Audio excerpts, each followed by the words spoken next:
January 1944.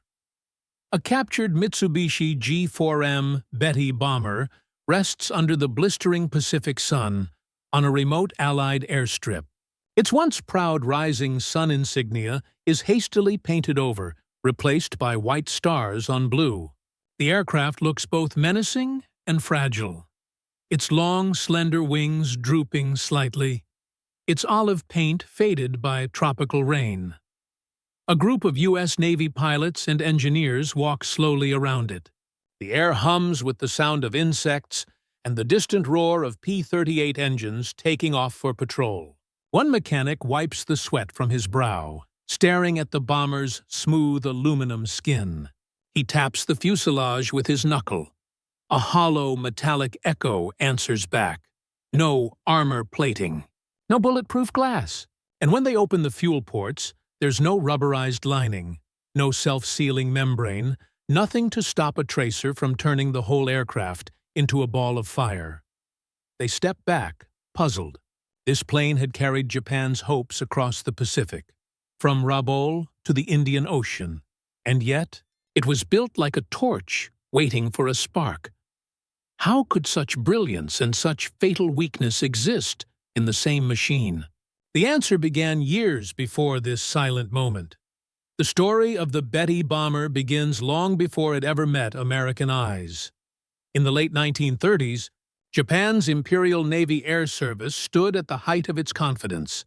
The nation had conquered vast territories in China, and its aircraft, light, agile, and long-ranged, dominated skies where sluggish Western machines struggled. Yet the admirals in Tokyo wanted more. They envisioned an empire defended and expanded not by battleships alone, but by wings that could strike across oceans. The aircraft to fulfill that vision would be designed by a young engineer named Kiro Honjo at Mitsubishi Heavy Industries. In 1937, the Imperial Navy issued a bold specification: a land-based bomber capable of carrying a torpedo or a 1,000-kilogram bomb over 3,000 kilometers. Fast enough to outrun enemy fighters, and maneuverable enough to evade anti-aircraft fire. It had to achieve what no Western bomber could at the time: reach far, hit hard, and never need a forward base.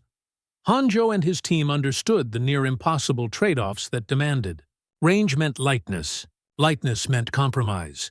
Armor, self-sealing fuel tanks, and heavy defensive guns all would add weight. Every kilogram saved was a kilometer gained. To reach the vast distances of the Pacific, Honjo chose to sacrifice protection for endurance. By 1939, the prototype flew.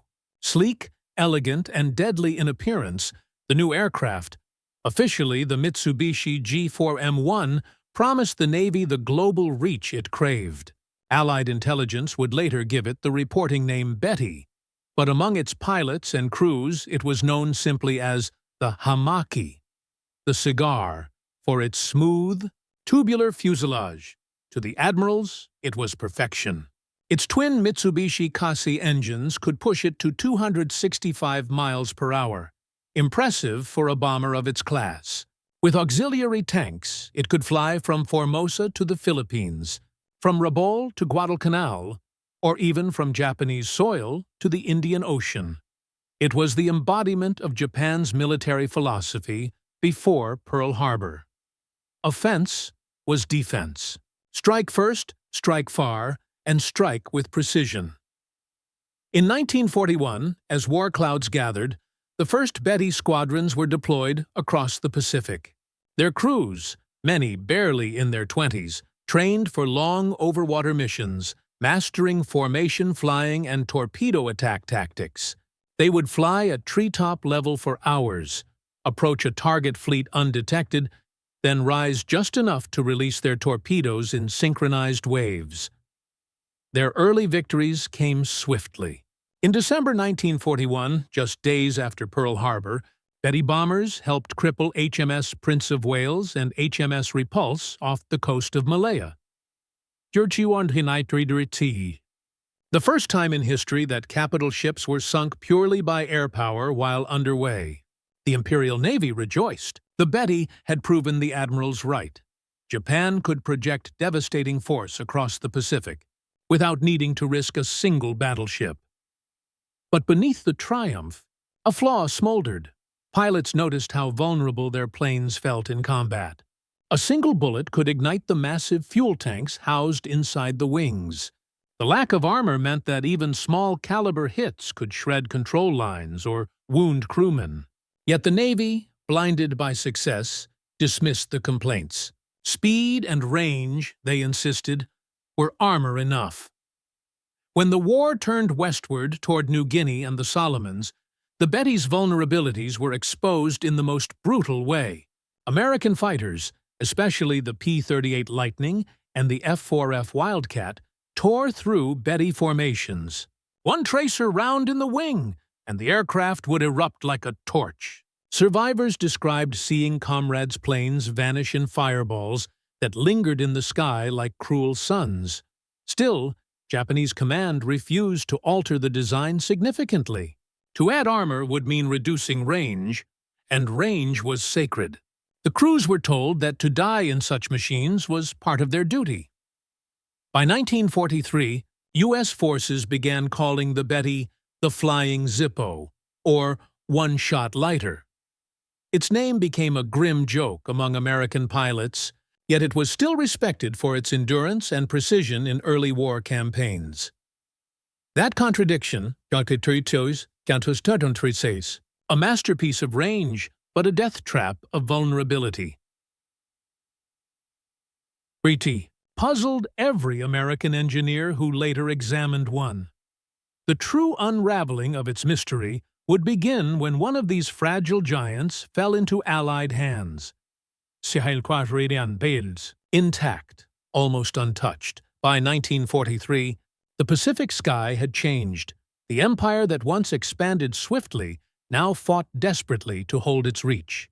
Japanese bombers, once the long arm of naval supremacy, became symbols of attrition and loss.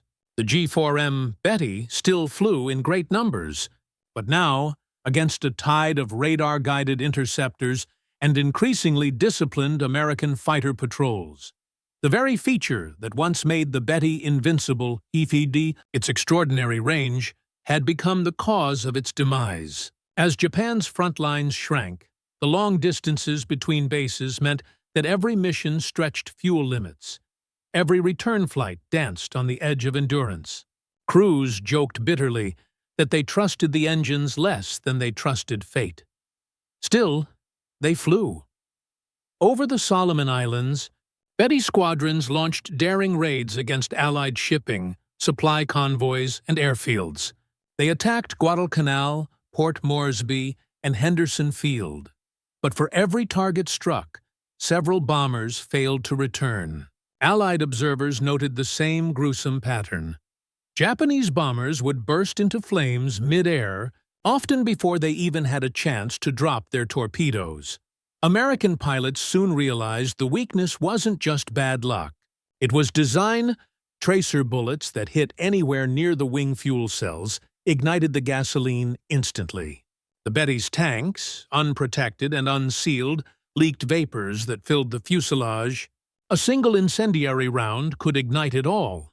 In post-battle reports, U.S. flyers described seeing Bettys disintegrate into flaming arcs, spiraling toward the sea. To the Americans, it was shocking, even reckless. By this stage of the war, most Western bombers, from the B-17 Flying Fortress to the British Wellington, carried self-sealing fuel tanks, armor-plated cockpits, and reinforced wings. Even smaller attack planes had protective measures. The Japanese, however, had chosen differently. The reasons lay deep within Imperial Navy doctrine.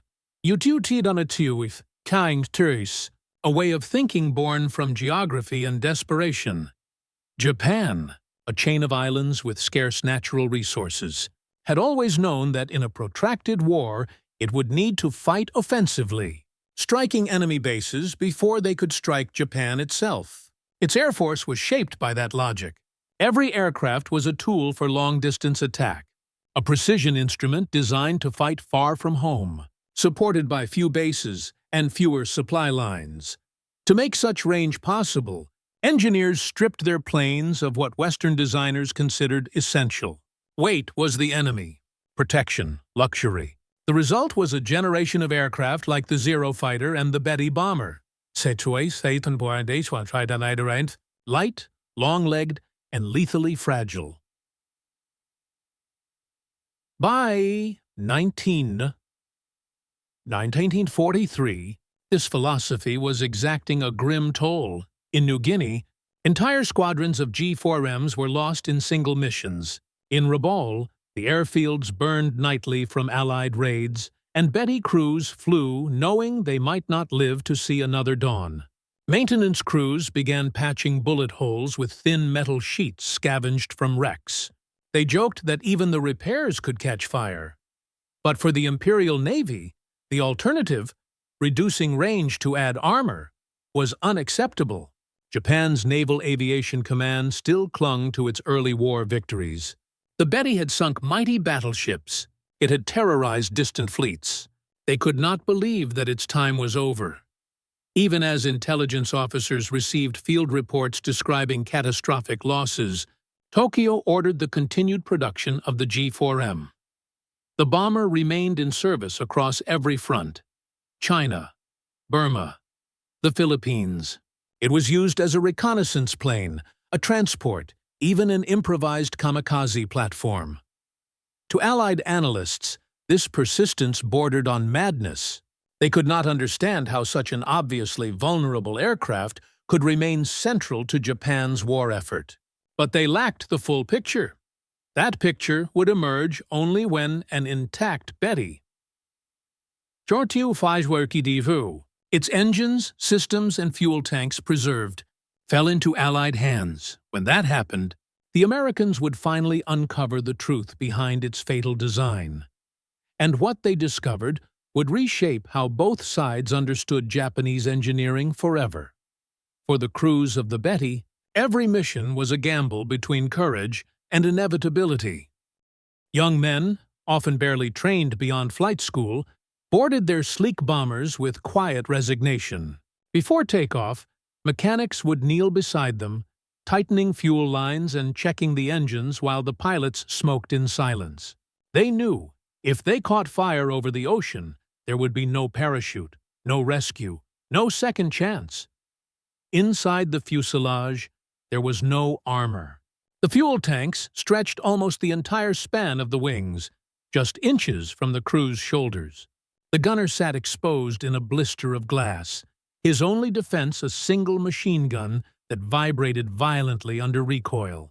Many described the aircraft as beautiful, but thin-skinned, almost alive and always ready to burn. Letters found after the war revealed the mindset of these men. They believed that their deaths, if they came, would at least buy Japan time. Some saw the bomber as a symbol of national endurance, a fragile vessel for a fragile empire.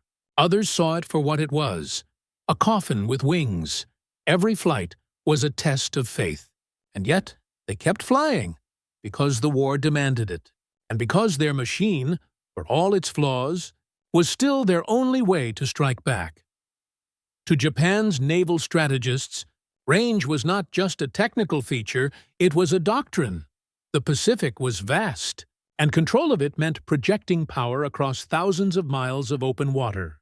The Imperial Navy did not possess the sprawling network of bases the Americans had. Instead, it relied on aircraft that could reach targets far beyond conventional limits. The G4M's range gave Japan the ability to strike ships and bases from beyond what Allied commanders thought possible.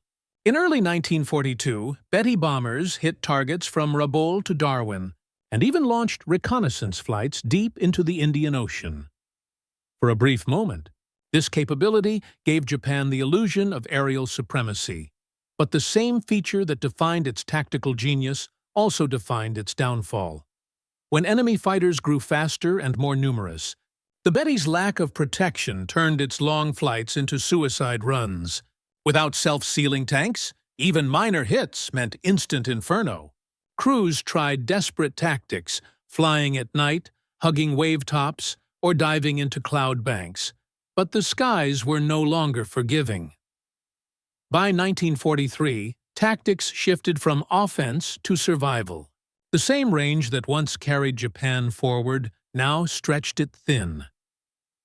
Onenter kidan sesats, too far from supplies, too far from safety, and too far from reason to turn back. Kiro Honjo's design team at Mitsubishi had achieved something extraordinary and fatally uncompromising. The G4M was a masterpiece of engineering elegance, built around a single obsession: distance. Every line of the fuselage, every rivet, every internal bulkhead served that goal. The structure was light yet strong enough for oceanic operations. The fuselage was narrow to reduce drag. Even the wings were optimized for lift efficiency at long cruising altitudes. The aircraft could fly 3,000 kilometers without refueling, nearly double what American B-25s managed. But to achieve this, Honjo stripped away everything non-essential. Armor plating? Gone? Self-sealing tanks? Too heavy. Redundant control lines? Excess weight. The Betty's aluminum skin was barely thicker than that of a civilian transport. The design worked. Technically, it met every specification the Navy demanded.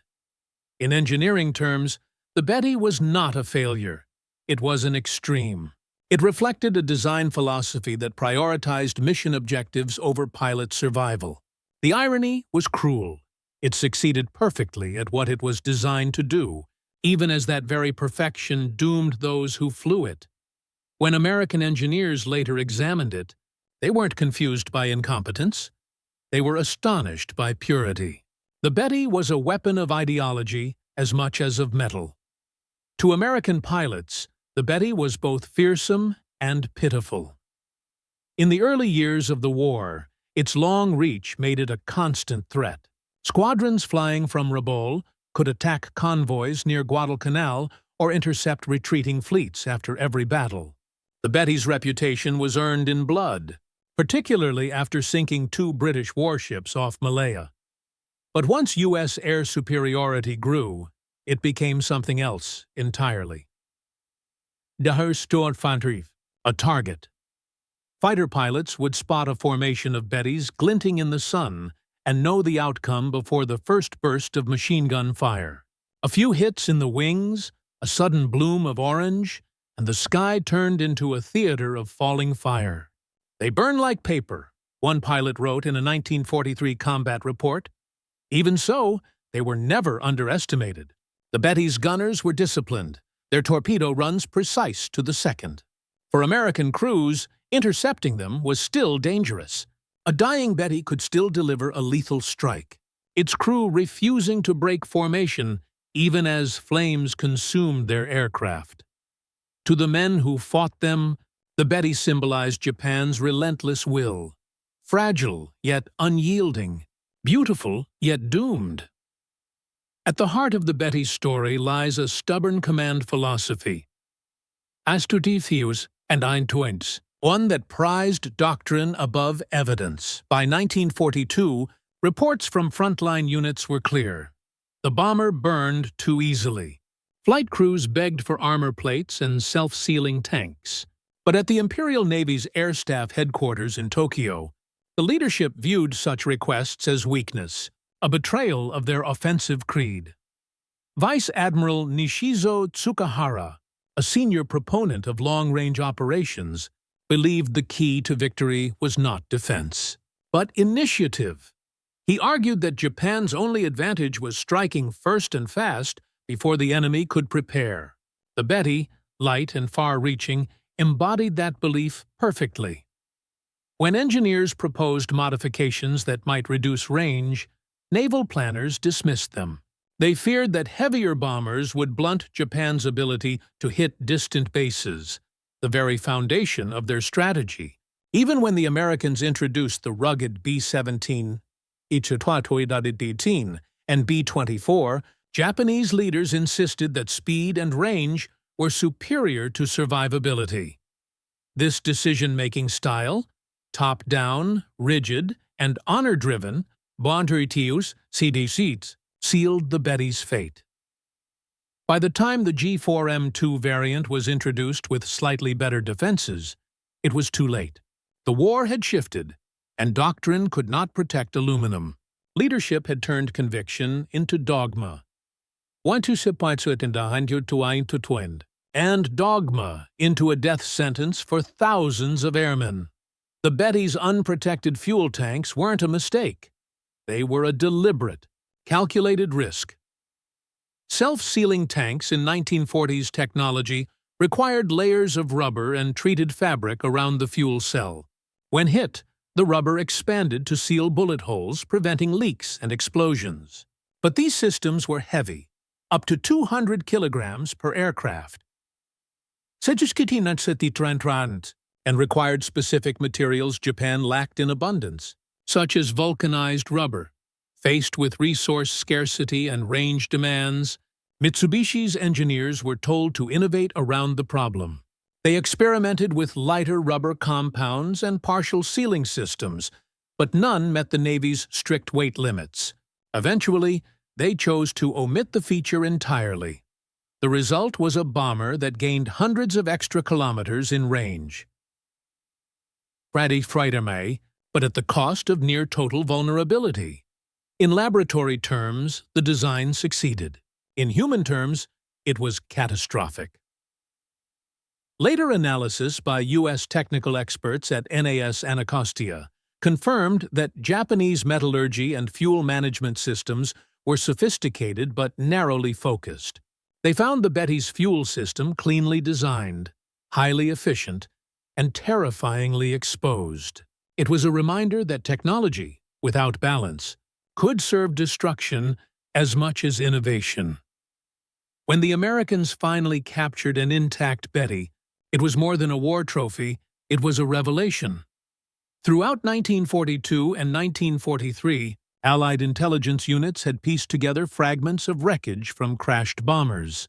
Each report added details: engine type, wing configuration, weapon mounts. But the question of its fragility remained unanswered. Was it poor craftsmanship or something deeper?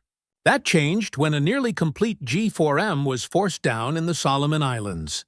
It was recovered, repaired, and shipped to Eagle Farm Airfield in Australia for analysis. Later, another was transported to NAS Anacostia in the United States, where Navy engineers and pilots ran extensive tests. Their findings shocked even the most seasoned officers. There were no armored bulkheads. The cockpit glass was ordinary plexiglass. The fuel tanks, 6 of them, were bare metal shells within the wings. One American engineer famously said, "It's a bomber built like a racing plane." To the intelligence community, this discovery illuminated Japanese priorities. It explained why Japanese aircraft were so light, agile, and vulnerable. It also reshaped Allied tactics, encouraging interceptors to aim for the wings rather than the fuselage. Knowledge became a weapon, and the captured Betty became its unwitting source. The story of the Betty is not one of incompetence, but of obsession. It represented a nation's philosophy. That sacrifice, not survival, defined valor. In the Betty's aluminum frame lived the spirit of a military culture that believed endurance was measured not in lives preserved, but in missions completed. Every design choice. 3-2. The absence of armor, the exposure of fuel, the devotion to range was a reflection of that worldview. The Betty was Japan's airborne metaphor. Beautiful, daring, and doomed. Its engineers did not fail. They succeeded in serving a system that demanded perfection through loss. For the American crews who studied it, the Betty became a haunting lesson. They saw in its elegance both genius and blindness, how the pursuit of ideal performance could consume the humanity it was meant to serve. When the war ended and Allied intelligence reports were declassified, one line from an American summary stood out: "The Betty was not built to survive. It was built to obey." A perfect phrase for a machine, and a generation. Fieder dörtod into ein Triedsturi that gave everything to a cause that could never last. The captured Mitsubishi G4M Betty sat alone inside a hangar at Eagle Farm Airfield, Brisbane. The war was still raging across the Pacific, but for a small group of Allied intelligence officers and aviation engineers, this quiet hangar had become a different kind of battlefield, one of rivets, schematics, and revelation. When the bomber was first hauled in, covered in tropical grime and riddled with bullet scars, no one was sure what could be learned. The aircraft had been forced to land after mechanical failure, and the crew, some dead and some captured, had left behind a treasure trove of intelligence. For the first time, the Allies possessed an almost complete specimen of the enemy's main bomber. Technicians began the examination with a sense of curiosity and growing disbelief. The Betty's fuselage, when stripped of paint, looked impossibly light. Panels that on an American B-25 would be thick aluminum felt paper-thin under gloved hands. When mechanics drilled out rivets to access internal components, the sound echoed like tapping on an empty can. Then came the shock that defined the study. The engineers expected to find rubberized linings inside the wings, the hallmark of self-sealing fuel tanks that every Allied bomber carried. Instead, they found nothing but bare metal. The tanks were thin, unprotected, and connected by narrow fuel lines that snaked dangerously close to electrical systems. "Gentlemen," one Navy officer said during the first inspection meeting, "this ship flies with its vanes exposed." To Western engineers, it seemed unthinkable. Self-sealing tanks had been standard in American aircraft since 1940, born from hard lessons over Europe. When a tracer or incendiary round hit, the lining swelled shut, saving countless airmen's lives. The Japanese, by contrast, appeared to have ignored this entire principle. The American evaluators sent their findings to NAS Anacostia, near Washington, D.C., where the Betty would later be shipped for formal testing. There, the U.S. Navy's Technical Air Intelligence Unit conducted detailed trials. They drained the fuel, repressurized the tanks, and fired controlled rounds into them. Every time, gasoline sprayed freely. The tanks failed instantly. The results confirmed what pilots in the Pacific had already known by experience. The Betty was a flying torch. But to the analysts, the puzzle deepened. Why would a nation capable of designing high-performance engines and long-range navigation systems neglect such a basic safety feature? The Betty's other systems, its bomb racks, its radio equipment, its hydraulic controls, were all precise and efficient. This was not a crude or careless machine. It was deliberate. Engineers compiled a 90-page technical report outlining their findings. They noted that the Betty's design achieved extraordinary aerodynamic efficiency. The entire airframe was sculpted to reduce drag. Even the dorsal turret's profile minimized turbulence. The wings used a high aspect ratio design optimized for long-distance cruising. The materials were excellent quality, and the build workmanship was meticulous.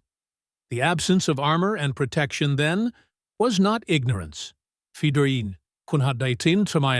It was philosophy. When intelligence officers interviewed captured Japanese aviators and mechanics later that year, the reasoning became clear. The Betty had been designed during a time when Japan had few air bases beyond its home islands. Its bombers had to reach targets thousands of miles away. British colonies, U.S. fleets, even the Chinese interior. The Navy had demanded a bomber that could operate at those ranges without refueling. That demand came with one unspoken cost: survival. American officers at Anacostia discussed this revelation with quiet respect. They realized that Japan's engineers had built the Betty not as a fortress, but as a spear, meant to strike first, fast, and far. It was the embodiment of a military doctrine where offense was everything and defense was dishonor. To them, it was both genius and tragedy. Test pilots who later flew the captured Betty under Allied markings were astonished by its flight performance. It was smooth, responsive, even elegant in the air. One U.S. Navy aviator remarked that it handled like a much smaller plane. At cruising power, its range was immense, confirming the Japanese claims of endurance, but they also noted its fragility. "It feels like flying glass," another pilot said after a test flight. "Beautiful, but unforgiving." The tests concluded with a statement that captured the paradox of the Betty perfectly. An aircraft of remarkable range and performance, achieved only by the complete rejection of all protective measures. From that day forward, the Betty became more than an enemy aircraft to the Americans. It became a symbol, a study in extremes, a case of brilliance carried too far. And as the intelligence teams compiled their final assessment, a second, more human realization emerged. This bomber had killed thousands of Allied sailors, but it had also killed nearly every Japanese crew who flew it. The engineers' respect turned to something close to sorrow. They understood now that the Betty's flames were not accidents of war. They were the logical end of its design. The hangar fell silent. The technicians closed their reports. The bomber, CDFE, still elegant in its captured markings, seemed to shimmer in the low light, a ghost of ambition and sacrifice. It had taken the loss of an empire for its secret to be understood. By mid-1944, the captured Betty at Nas Anacostia had become a quiet legend among aviation circles. Engineers from across the Allied services, Navy, Army Air Forces, even the British Air Commission, visited to study it. Every one of them left with the same expression: disbelief mingled with reluctant admiration. What they discovered inside that slender fuselage reshaped their understanding of Japanese aerial warfare. The test pilots assigned to fly the captured Betty, I-36, now bearing hastily applied U.S. insignia, began their first flight on a crisp autumn morning. The engines roared to life with a throaty hum, smoother than expected. As the bomber lifted gracefully from the runway, it revealed its true nature: nimble, fast, and astonishingly light on the controls. But the moment the pilots tested evasive maneuvers, the weaknesses were felt instantly. The wings flexed alarmingly under load. The fuselage rattled with a hollow resonance, as if the plane were made of tin. When they tested simulated battle conditions, firing machine guns, diving from altitude, and making sharp turns, the aircraft's thin skin groaned.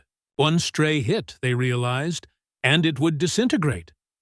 A Navy ordnance officer watching from the ground muttered, "You can feel the risk in the airframe itself." To confirm their suspicions, the intelligence team replicated combat damage. They placed the Betty on a firing range, loaded its tanks with fuel, and fired tracer rounds at standard engagement distances. The results were catastrophic. A single burst from a .50 caliber Browning tore through the right wing and ignited the fuel. In seconds, the entire aircraft was engulfed in flame, a roaring orange inferno that consumed the bomber's midsection in under a minute. Even the test crew, prepared for the outcome, stood in stunned silence. What they witnessed explained years of battlefield observation.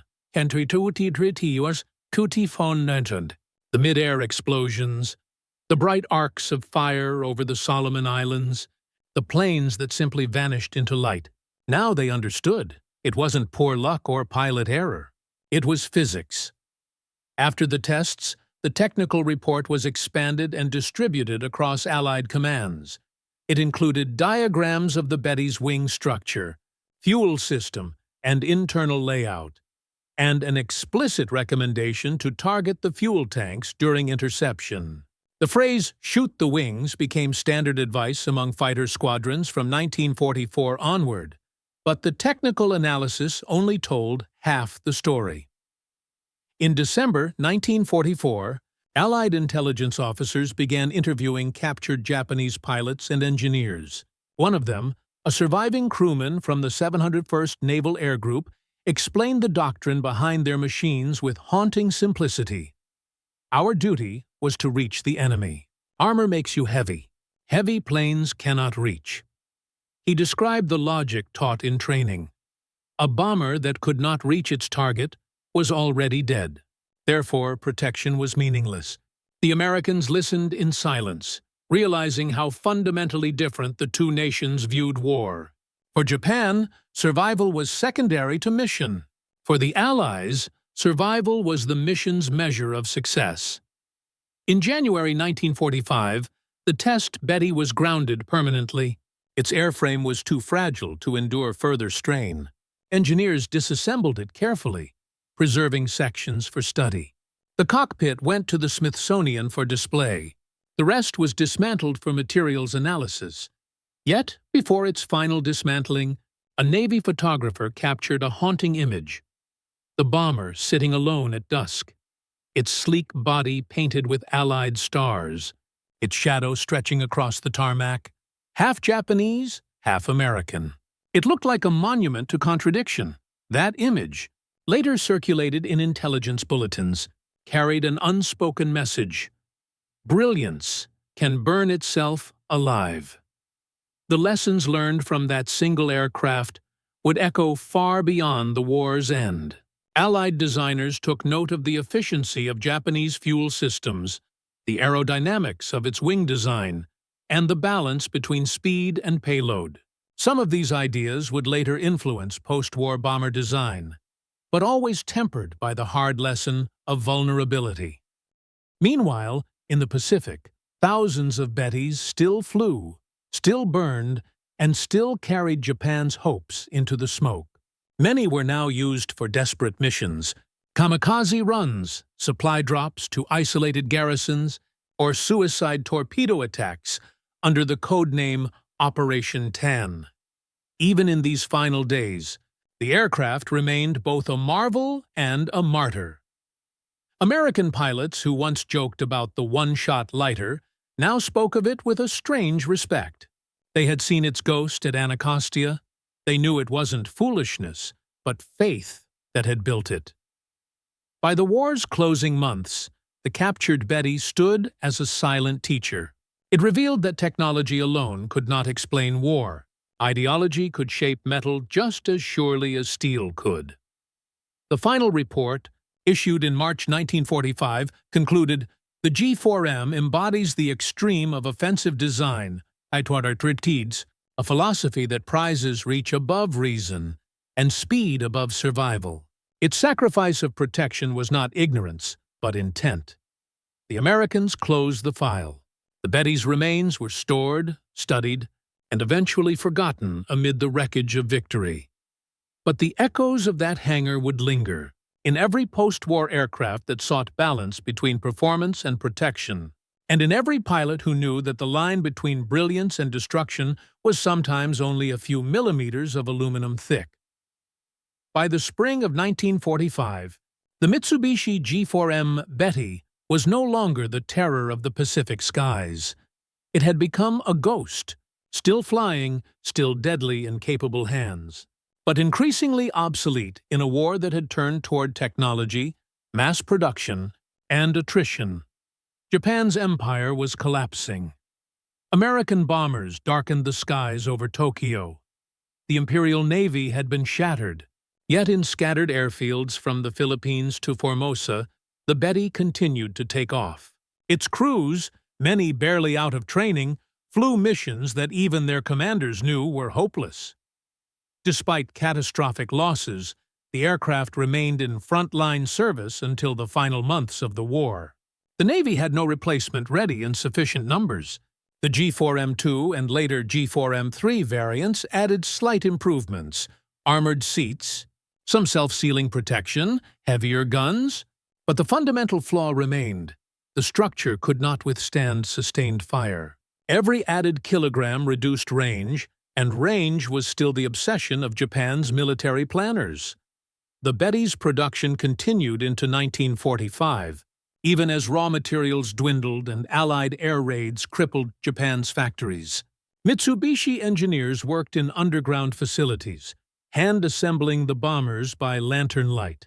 Many left notes on the production lines, small prayers tucked into the fuselage frames, for the young pilots who would fly them. Those pilots never expected to return. By the war's end, more than 2,400 G4Ms had been built. Very few survived. Most were destroyed in combat or burned on the ground. Of the thousands who flew them, the survival rate was tragically low. Some estimates suggest fewer than 10% of Betty aircrew survived the war. The Betty's last missions reflected the desperation of a dying empire. In April 1945, during Operation Tan No. 2, a formation of G4Ms loaded with the new Oka manned rocket bombs launched from Kyushu to strike U.S. naval forces near Okinawa. The mission was suicidal. Nearly every bomber was intercepted and destroyed before the Oka could even be released. The sky filled once more with the familiar sight. Long wings turning into fire, leaving trails of smoke that marked the final flight paths of a doomed design. Even so, the Betty did not vanish quietly. In August 1945, it carried one of the war's most symbolic passengers. Two modified G4M1s, painted white with green crosses, flew from Japan to Yashima, Okinawa, to deliver envoys of Emperor Hirohito for surrender negotiations with the Allies. The aircraft landed safely under American escort. A surreal moment. For years, the Betty had been synonymous with death and destruction. Now, in its last mission, it carried peace. American soldiers on the ground, many who had fought against its kind, watched in silence as the two bombers taxied to a stop. Their engines coughed and died. The rising sun was gone, replaced by the markings of surrender. For the men watching, the scene was almost poetic. The same fragile aircraft that had once symbolized Japanese might now bore the end of its empire. One U.S. officer reportedly said, "That plane carried more history in one flight than any I've ever seen." After the surrender, the remaining G4Ms were collected and scrapped. A few were studied by occupation forces and technical teams, but most were reduced to wreckage. The Americans no longer needed to understand the Betty. They already had. It was now an artifact of lessons learned at a terrible cost. And yet, among Japanese veterans and engineers, the memory of the Betty lingered. To some, it was a point of pride, proof that Japan could produce a bomber that rivaled the West in performance. To others, it was a symbol of tragedy, of how ideology could triumph over practicality, and how young lives could be spent in the pursuit of perfection that ignored survival. In the ashes of war, the Betty became more than a weapon. It became a mirror, reflecting the brilliance, arrogance, and sacrifice of a nation that had flown too far and burned too bright. When the war finally ended, Japan's cities were ruins, and its industries silenced. Among the few things that remained intact were memories and lessons. The Mitsubishi G4M, once a weapon of reach and pride, became an object of reflection for both sides of the Pacific. In the months following Japan's surrender, Allied investigators toured aircraft plants and design offices across the country. In Nagoya, they found the remnants of Mitsubishi's aircraft division. Watrati and Sonhwan-Reed, twisted hangars, scorched drafting tables, and a handful of surviving engineers, including Kiro Honjo, the man who had designed the Betty Honjo, quiet and precise, spoke candidly to the American officers who questioned him. He explained that the G4M's design philosophy was never intended to be reckless. It was the product of its time. The Navy's original requirements left no room for compromise. The bomber had to reach distant targets from Japan's limited island bases, carry heavy ordnance, and outrun enemy fighters. When asked about self-sealing tanks, Hanjo replied with calm logic. "We could not have built the range we needed with armor. The Navy chose reach. I only made it possible." His words captured the essence of Japan's wartime engineering. Brilliance in service of impossible demands. The Betty had been built not out of ignorance, but out of faith in speed and distance as the ultimate defense. The Americans, for their part, took detailed notes. The post-war U.S. Strategic Bombing Survey included sections analyzing Japanese aircraft design philosophy. In its conclusions, it stated, "Japanese aircraft engineering demonstrated remarkable ingenuity in achieving extreme range and performance under material limitations. However, a systematic disregard for crew protection and durability rendered these advantages strategically self-defeating." That assessment became a cornerstone of post-war aviation thought. The Allies, now entering the jet age, drew upon these lessons. Aircraft like the B-47 Stratojet and later the B-52 would balance speed and range with robust survivability. A principle born, in part, from studying what the Betty lacked. Meanwhile, in Japan, the surviving engineers of Mitsubishi carried their wartime experience into a new era of peace. Hanjo himself went on to work in civilian aviation and later in Japan's post-war industrial development. When asked decades later about the Betty, he described it not as a mistake, but as a message. It was the child of a philosophy that could not survive peace. For historians, the captured Betty remained a powerful symbol of the contradictions of wartime Japan.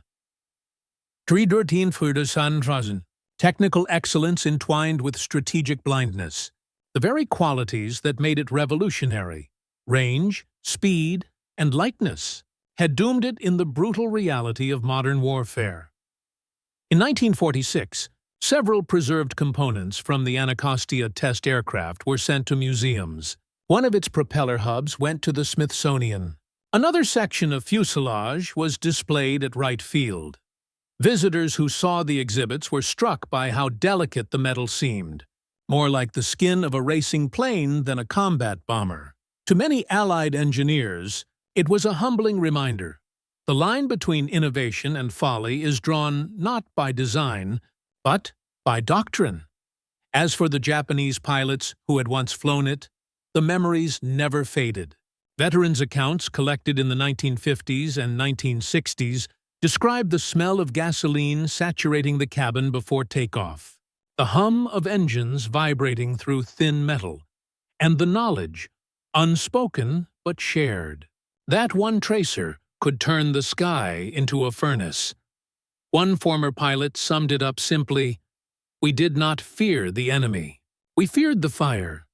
Those words, found in a post-war memoir, became the most haunting epitaph the Betty could have received. For decades afterward, a few derelict airframes lay forgotten on Pacific islands, rusting skeletons of a vanished empire. Nature reclaimed them. Vines grew through the wings, coral crept over fuselages, and tropical rain washed away the paint.